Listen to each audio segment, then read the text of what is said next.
41%.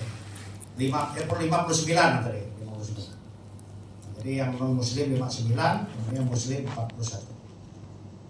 Dan dalam sejarah Kabupaten Sekadau belum pernah suku Melayu non muslim itu menjadi pemimpin Kabupaten Sekadau semenjak Kabupaten Sekadau mekar dari Kabupaten Sambas.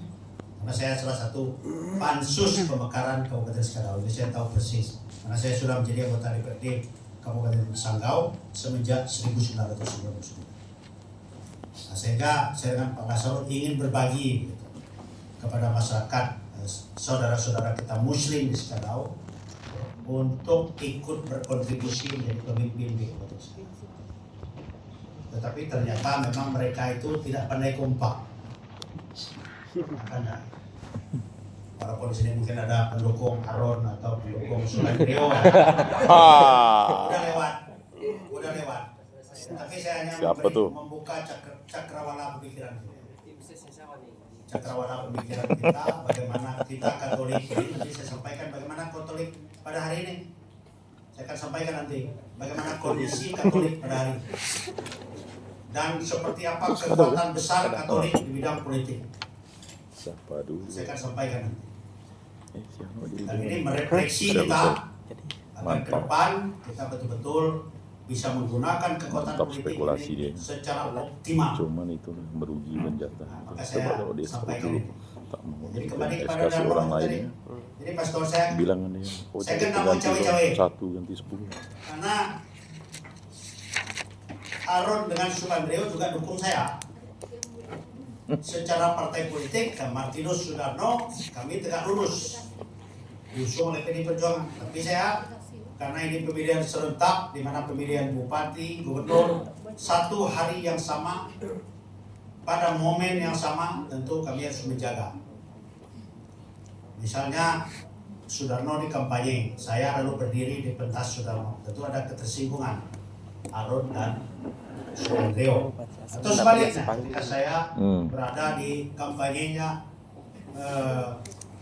Aron dan Subandrio, jelas saya melanggar garis partai, sehingga saya tidak mau cawe-cawe. Tapi saya tahu dua itu sama-sama mengusungkan, sehingga harus pandai-pandailah saya memainkan ombak.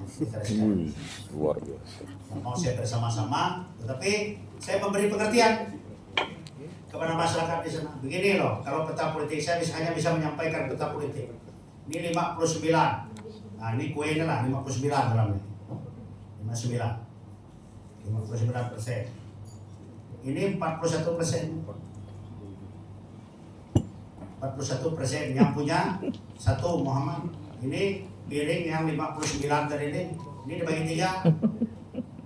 Nah, gitu hitungnya sebenarnya, normalnya. Maka analisa saya tadi itu sebetulnya benar. Cuma yang diberi pencerahan itu sinting semota. Bahaya. Bon. Susah. Suruh ya. Ini 59 nih. Kan logika kita pastor. Masuk nih. 59 bagi 3. Sini ada Aron, ada Subandrio, ada Darno. Bagi 3. Ya yang jago sedikit dapat banyak lah.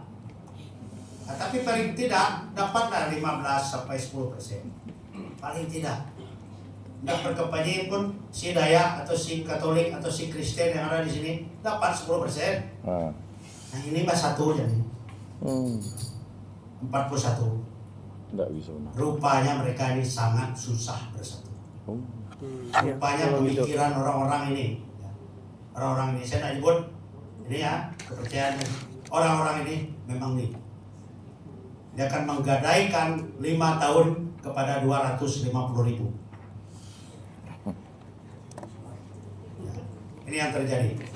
Nah ini menurut saya adalah mental masyarakat yang sangat lemah, yang sangat rentan, yang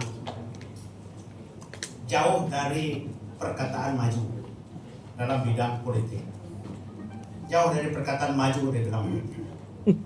Nah, ternyata seperti ini mereka. Nah, begitu juga terjadi di Sinta. Sinta juga begitu. Secara kasat mata, kalau kita hitung-hitungan seperti ini, yang menang Didit Melki. Secara kasat mata. yang bukan orang politik lah menganalisa pasti begitu. Nah, kemudian di Sanggau juga begitu. Yang menang kalau secara kita hitung secara matematika komposisi penduduk juga yang menang John Henry Usman. Nah, tapi ternyata Baik. kenyataan membuktikan, bukan survei membuktikan, kenyataan membuktikan mereka susah bersatu. Susah sekali bersatu. Nah, sekarang kita kembali kepada Katolik. Ini analisa. Kita Katolik banyak yang tidak sadar bahwa Katolik itu punya kekuatan politik yang sungguh luar biasa. Bapak Ibu mungkin masih ada yang belum sadar bahwa Katolik itu apabila bersatu kompak bisa membuat hitam dan putih provinsi Kalimantan Barat. Kalau kita kompak bilang hitam Hitam dan provinsi putih. Kalimantan Barat. Kalau kita bilang putih provinsi Kalimantan Barat, putih provinsi Kalimantan Barat. Karena jumlahnya 1.200.000. Itu beberapa waktu yang lalu saya tanya Bapak Uskup Monsignor Agus. Nah, mungkin kalau dengan yang tidak memilih ada 1.400.000 kan. Saya belum tahu secara pasti. Tapi di sini pasti bapak-bapak punya data.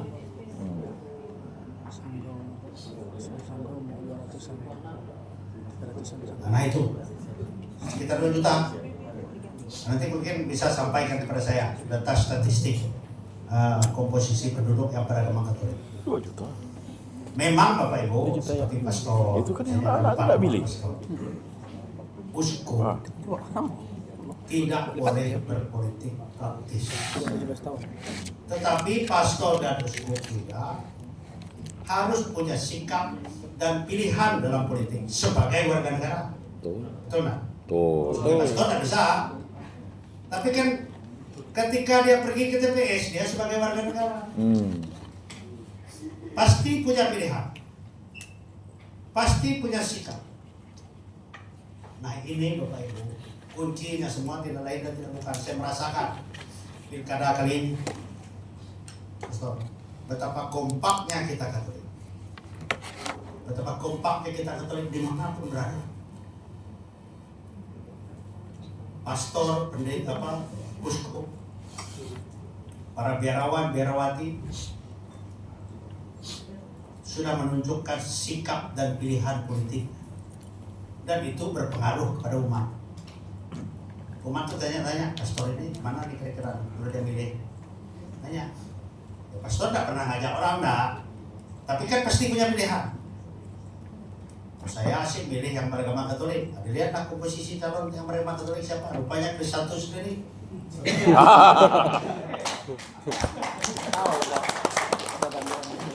Itu yang membuat saya menang kemarin Bapak Ibu. Itu dia.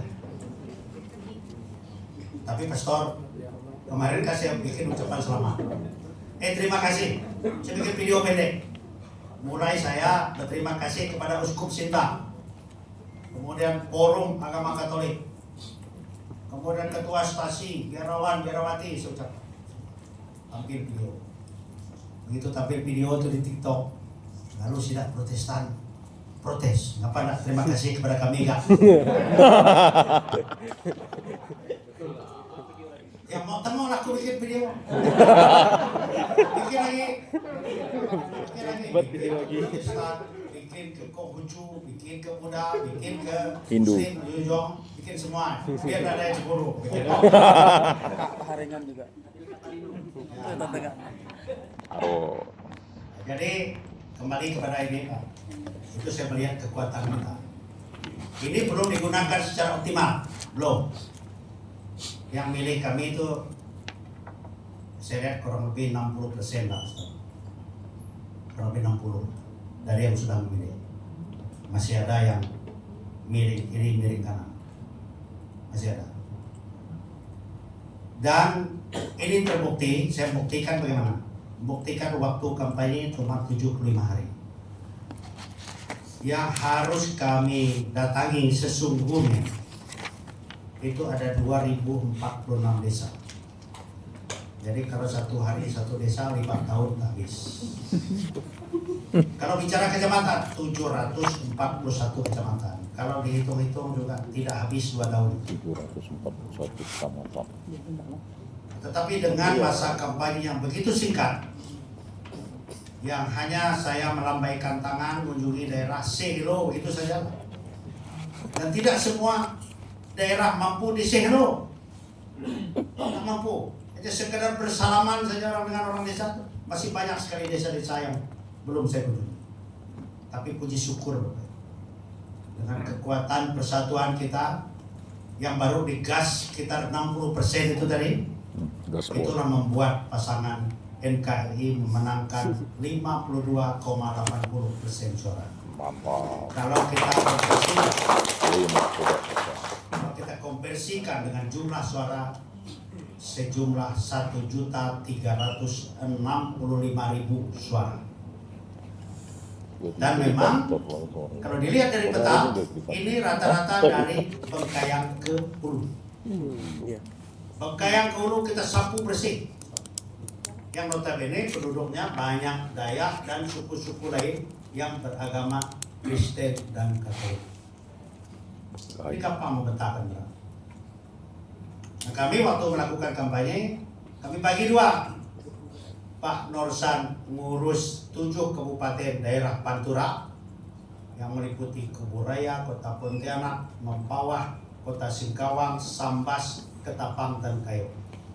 Sedangkan saya bertanggung jawab mengurusi dari Bengkayang sampai ke Kapuasulu. Luar biasa. Kami bagi urus berdasarkan komposisi penduduk. Puji Tuhan Bapak Ibu dan saudara sekalian, yang Katolik diurus semuanya di atas 50%. 7 kabupaten yang saya urus 50% ke atas semua. Mantap. Kalau sebelah sini masih ada kalah 2. Yang 7 daerah Pantura. Yang kalah kita Sambas, kalah 30.000 suara. Kemudian Kayong kita kalah 1.000 lebih suara. 1.000 lebih. Nah, tapi itu ditutup oleh Kota Pontianak yang kita menang 1.000 lebih juga. Luar biasa. Kota Dan Pontianak. kekalahan 30.000 di Sambas bisa ditutup dengan kemenangan di Ketapang. Nah, Ketapang kita dapat 100.000 lebih. Luar biasa. Nah ini Bapak Ibu dan saudara sekalian, jadi saya perlu Kota menyampaikan Pontianak gitu. bahwa sesungguhnya selama ini kita kan memang rada-rada belum sadar Pak Sloan. Penyuluh politik. Rada-rada belum sadar dari pilkada, termasuk Karol dengan Jidot. Kalau sebenarnya Kristen, Katolik, suku-suku bersatu, Mana? nggak ada milih wak satu itu, nggak jadi gubernur Karol, Wah, 1. nggak jadi gubernur. Wah, 1. Tapi tentu ya banyak faktor lah yang menyebabkan kita masih belum menyadari kekuatan kita. Saya tidak tahu. Wah, Yang pertama tentu karena diberikan jabatan bagus. Nah, yang kedua kita betul-betul belum sadar dengan kekuatan politik kita.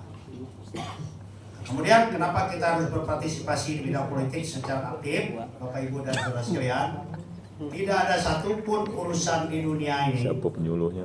kemudian di daerah kita ini, di satu pemerintahan di negara yang sudah merdeka dan berdaulat penuh seperti Republik Indonesia ini, yang tidak tergantung kepada kekuatan politik.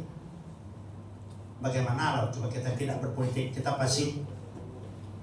Tidak ada satupun urusan yang tidak tergantung kepada kekuatan dan kekuasaan politik. Tuh. Contoh setakat N ini tadi. Setakat Begitu ganti gubernur, tidak tahu. Sekelas Krisantus saya tidak tahu kalau di sini ada setakat negeri Pontianak. satu-satunya di dunia ini. Iya. Satu-satunya di dunia ini. Itu karena apa? Pemimpin politik tertinggi kita bukan Katolik. Contoh lagi di Banten sana. Ketika orang ibadah Paskah, ibadah Natal, bisa dilempari batu, bisa dibubarkan, mau bangun gereja tidak diberikan izin. Apa sebab? Karena kekuatan politik Kristiani di sana lemah. Itu faktor. Tidak usah kita cari kiri kanan. Itu faktornya. Yang memberi izin bukan orang agama Katolik. bukan seorang Katolik, bukan seorang Kristen yang neken. Neken. Bagaimana mau lancar orang? Oh. Mau bikin gereja perlu diteken oleh yang neken, yang punya otoritas memberikan ini. Betul. Nah kalau bukan Katolik, yakin kita bisa lebih mudah. Susah. Yakin kita akan diperlajak. Saya sih tidak yakin. Kalau bapak-bapak yakin, saya tidak tahu dari mana analisa itu. Doa Pak. Nah, itulah. Doa. Doa tak terbuatkan. Jadi ini Bapak Ibu Saudara sekalian. MRP ini kalau ada kotornya. Kemudian Bapak Ibu dan Saudara sekalian, ini adalah sebuah lembaga pendidikan. Saya ingin tadi yang disampaikan oleh Pak Ketua Panitia jabatannya. Ketua Setakat. Nanti rektor lah ya. Ah, ya Pak. Banyak orang pintar sampai Galeng-galeng. Itu panitia. Ketua. ya, saya sepakat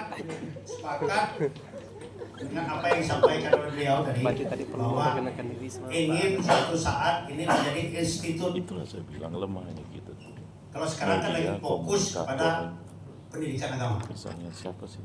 Kalau sudah institut tentu kita bisa membuka fakultas-fakultas umum. Mengucap. Itu kan kalau tidak salah saya terjemahannya tadi.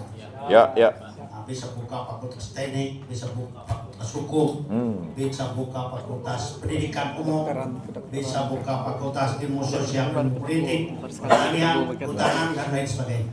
Itu artinya. Nah, Bapak Ibu dan saudara sekalian, saya ingin itu.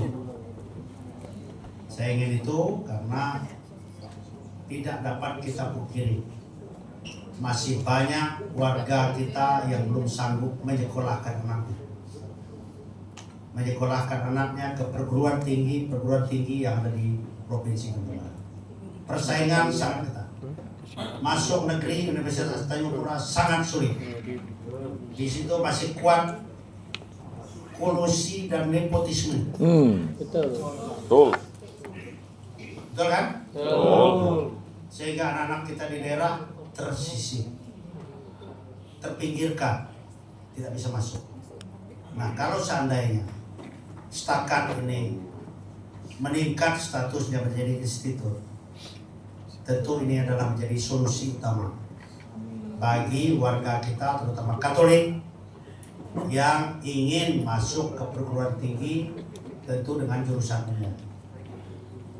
Karena ya kalau agama ini Pak, sikit juga Pastor yang berminat ke situ, karena ini betul-betul harus bersih hati dan jiwanya.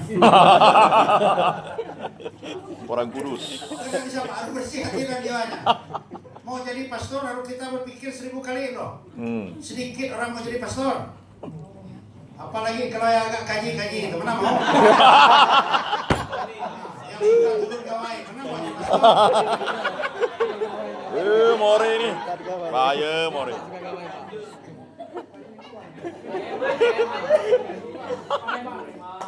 Betul kan? Betul.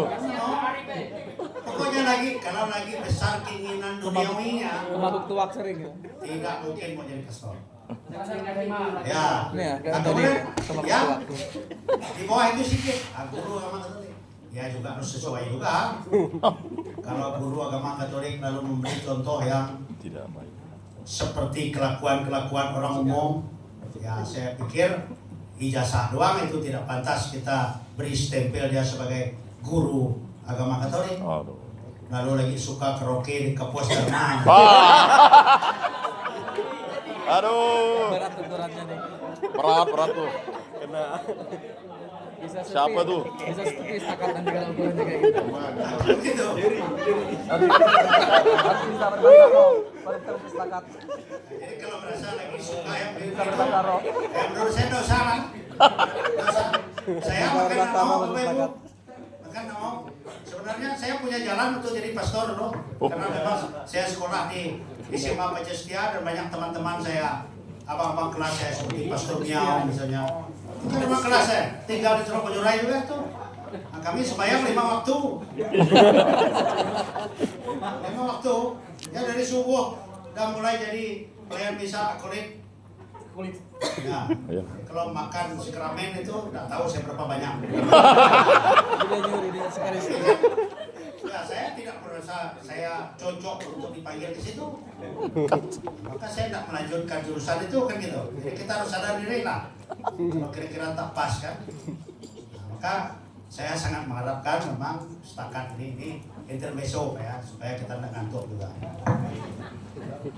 Setakat ini ke depan bisa kita tingkatkan statusnya. Nanti Pak Direktur kan ini, Ketua ya, masih Ketua. Ketua. Pak Ketua nanti bisa disampaikan profil setakat negeri ini kepada saya ketika ini sudah dilantik. Tentu kami akan mensupport kalau perlu lobby ke pusat untuk membuat ini menjadi apa tadi institut. Perguruan tinggi. Nah, saya bisa dampingi Mantap. karena kebetulan juga saya ini mantan anggota DPR yang teman-teman saya masih banyak di sana, termasuk di Komisi 8 yang memang mengurusi bidang keagamaan, mengurusi Bimas Katolik, Kementerian Agama ada di situ. Yang menurut saya ini kita manfaatkan secara maksimal dengan pengalaman yang saya miliki. Saya akan bantu. Nah, kemudian Bapak Ibu dan saudara sekalian yang saya hormati, karena ini lembaga pendidikan, tentu saya yakin Bapak Ibu juga di setiap kesempatan dimanapun, kapanpun pasti sering memberikan edukasi kepada masyarakat kita, terutama masyarakat Katolik, bahwa betapa penting pendidikan di dunia yang begitu maju saat ini. Sangat penting. Ilmu kebal tidak penting sekarang. Bisa nyarikan cuan. Tidak penting Pak, jadi yang nyayang tubuh tidak penting. Saya kemarin mengumpulkan seluruh suku Pak, di rumah Betam Sukoyo. Kumpul semua, Dayak, Madura, Bugis, Jawa, Padang, Batak, masing-masing kampanye. Saya kumpulkan seluruh suku yang ada di Kalbar. Di situ yang saya sampaikan adalah perlunya keharmonisan, perlunya kekeluargaan, perlunya kebersamaan, perlunya persatuan, perlunya toleransi. Pada waktu itu saya sampaikan.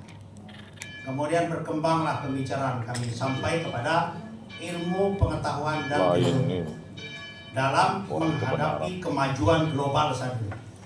Sampailah kepada situ. Kepada taraf itu tentu melebar juga sedikit kepada pembicaraan yang mengatasnamakan budaya.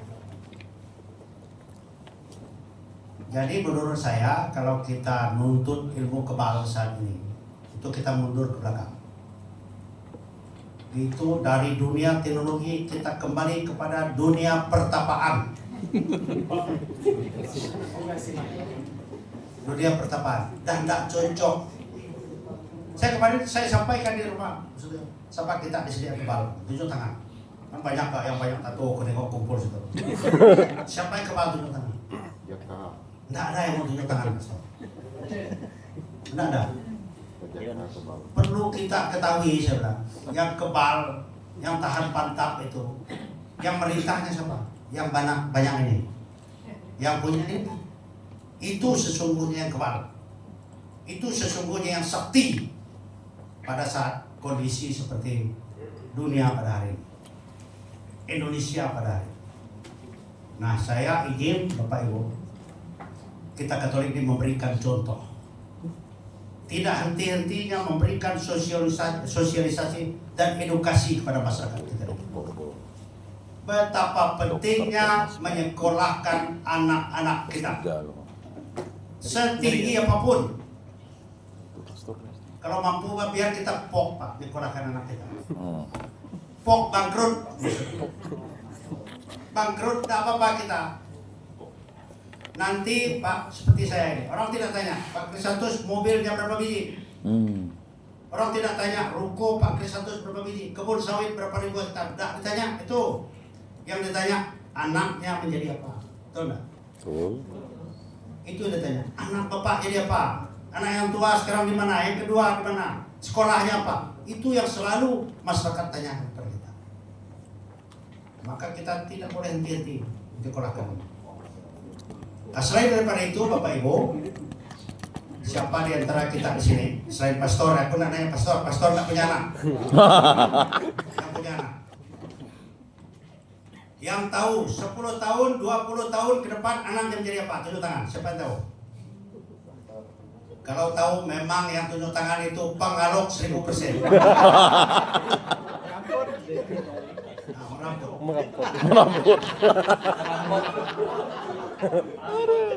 Betul kan? Betul. Nah, Bapak Ibu, ada rencana Tuhan, ada rahasia Tuhan terhadap anak kita yang masih sekolah.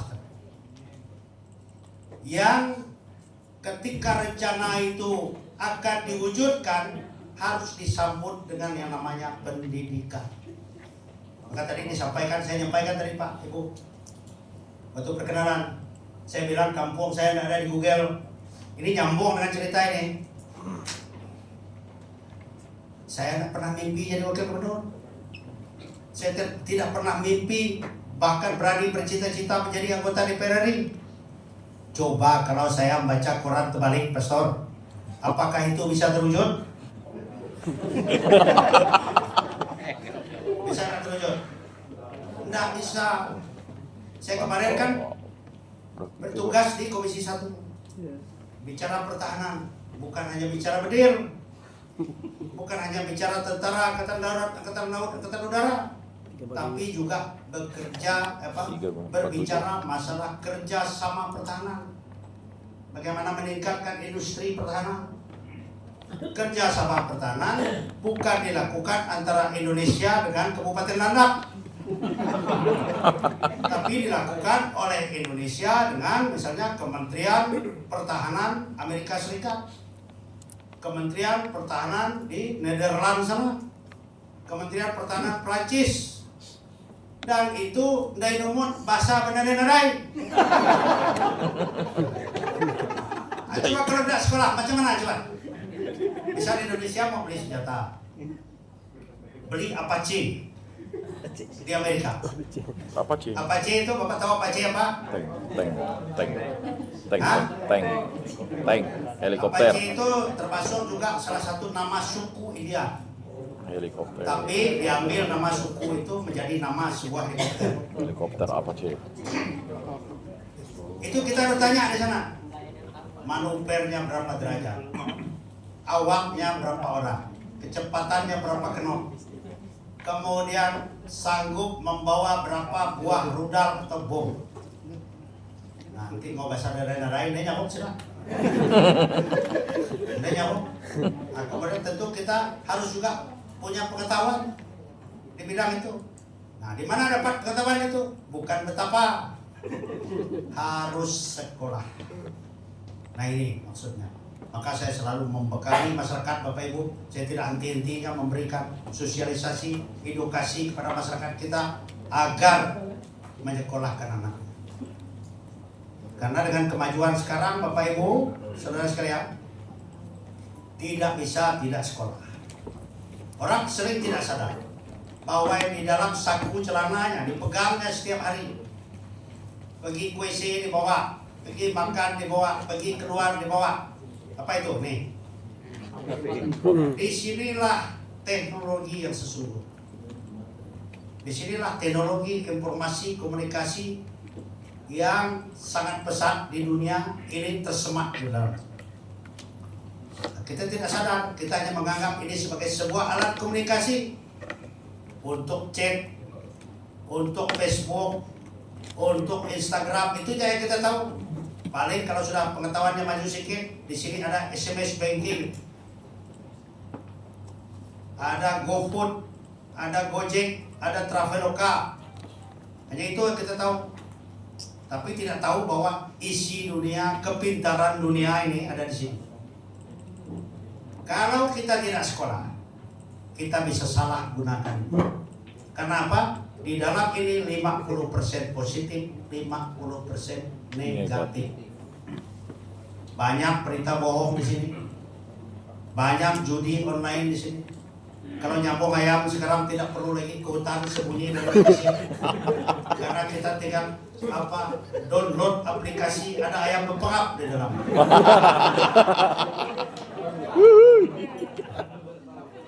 Sambung Ya. ayo. Bapak tak percaya sama saya? Coba ambil. Nah, bisa pasang togel di sini. Banyak sekali yang negatif, 50% di dalam. Nah, ini harus kita imbangi dengan ilmu pengetahuan, tingkat SDM yang tinggi, sehingga bisa menggunakan ini secara produktif dan bijaksana. Mantap. Ini sudah banyak menghancurkan orang. Sudah banyak sekali menghancurkan orang. Apalagi kalau bapak-bapak, pastor. Bapak-bapak. Bapak-bapak pastor ya. Pastor kan, ya, pastor kan selalu praduga tak bersalah.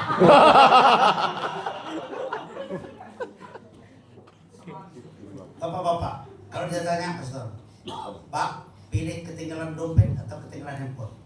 Pasti dia pilih ketinggalan dompet, tidak apa-apa, tidak masalah. Kalau ketinggalan handphone, pastor, itu kalau naik sepeda motor langsung putar balik, Bahaya. gas, keringat langsung muncul sebesar itu. Itu ada dua alternatif. Kenapa begitu? Ada dua alternatif. Yang pertama, tentu handphone itu digunakan untuk bekerja, digunakan secara produktif, untuk janji dengan teman-teman kolega kita dalam bekerja, untuk membuat janji dan sebagainya.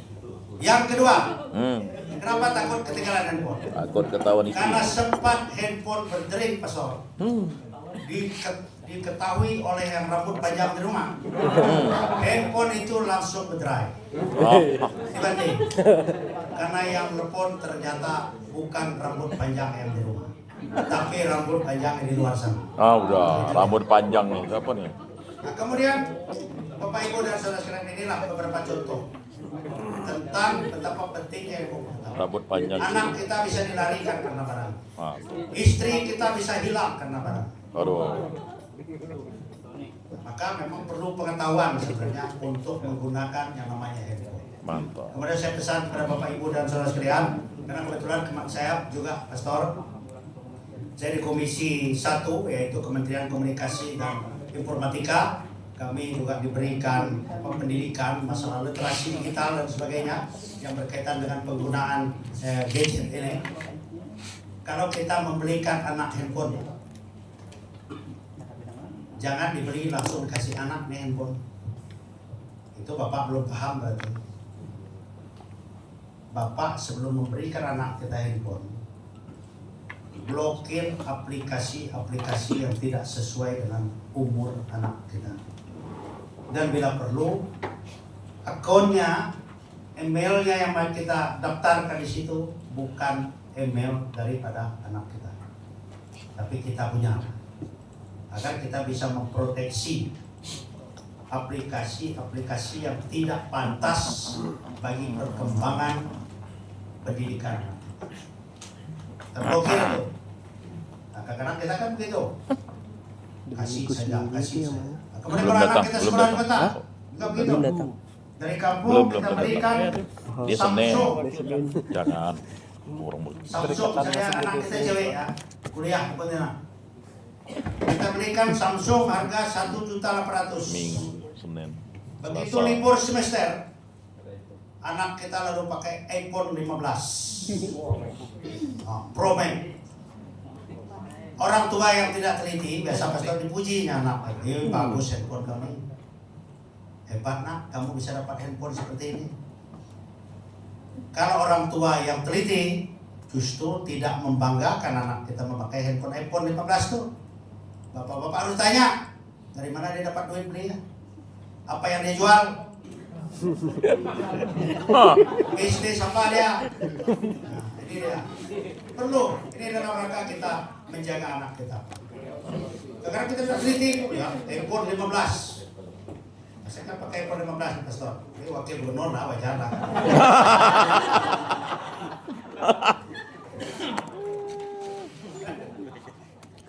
Udah. Iya, boleh. Ini harus ditanya, Pak. Jadi saya pikir nih Pak Ketua sudah mengingatkan saya. Maka tadi saya udah bilang, Pak Ketua, jangan suruh saya pidato. Banyak cerita, tapi ini saya berbagi lah pada Bapak Ibu ya. Jadi sebetulnya rumit dunia ini. Kalau tidak sekolah, tidak punya pendidikan yang tinggi, tidak punya pendidikan yang mampu untuk mengikuti kemajuan teknologi informasi dan komunikasi yang begitu pesat saja. Nah, kalau pendidikan kita ibarat orang kata bodoh dah lewat, pintar belum sampai, tidak mampu ngikut orang, tidak mampu kita ngikut kemajuan teknologi. Nah, saya ingin ke depan Bapak Ibu putra putri Katolik menjadi generasi yang unggul, menjadi generasi yang memiliki SDM yang kompetitif. Mantap. Bukan hanya di Provinsi Kalimantan Barat, tetapi juga di nasional bahkan di global. Semangat, semangat. Bagaimana caranya? Nah, ini tadi kalau bisa dari Setakat. hanya mendidik guru agama saja, dan mulai kita merambah ke umum. Karena saya tahu pastor ya pendidikan Katolik baik itu SD, SMP, SMA sampai kepada perguruan tinggi, yang saya tahu ya, karena saya juga sekolah di Katolik, tidak ada mutunya yang parah-parah mah.